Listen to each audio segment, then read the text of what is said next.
selon nos dernières informations, Joe Biden a réuni ses proches conseillers et sa famille hier dans sa maison du Delaware, où il a une maison donc à Rehoboth Beach, et il a donc réuni sa garde rapprochée. Et selon nos informations, il aurait pris sa décision aujourd'hui, donc peu de temps avant de publier sa lettre dans laquelle il s'adresse aux Américains. Donc jusqu'à hier soir, jusqu'à samedi soir, Joe Biden n'était pas complètement décidé, et il a demandé justement à ses équipes samedi soir de lui montrer les derniers sondages, et c'est là qu'il aurait finalement pris sa décision.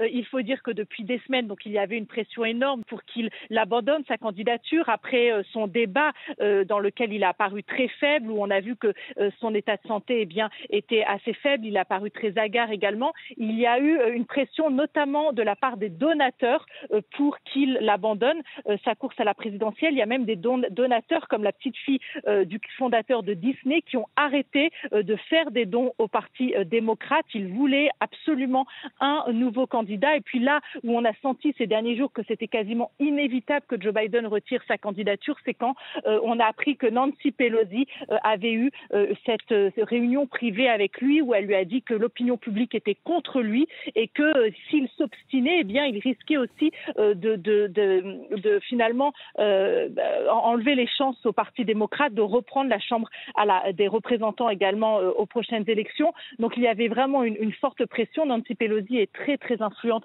au sein du Parti démocrate. Et puis là, ensuite, on a appris que Barack Obama, il y a quelques jours également, avait dit à des démocrates qu'il se posait la question de la viabilité de la candidature de Joe Biden. Donc entre Nancy Pelosi et Barack Obama, qui sont vraiment des points lourds du parti, on ne voyait pas comment Joe Biden pouvait continuer la course à la présidentielle. Certains disaient qu'il allait se retirer en effet ce week-end, d'autres qu'il attendait de voir Benjamin Netanyahou cette semaine.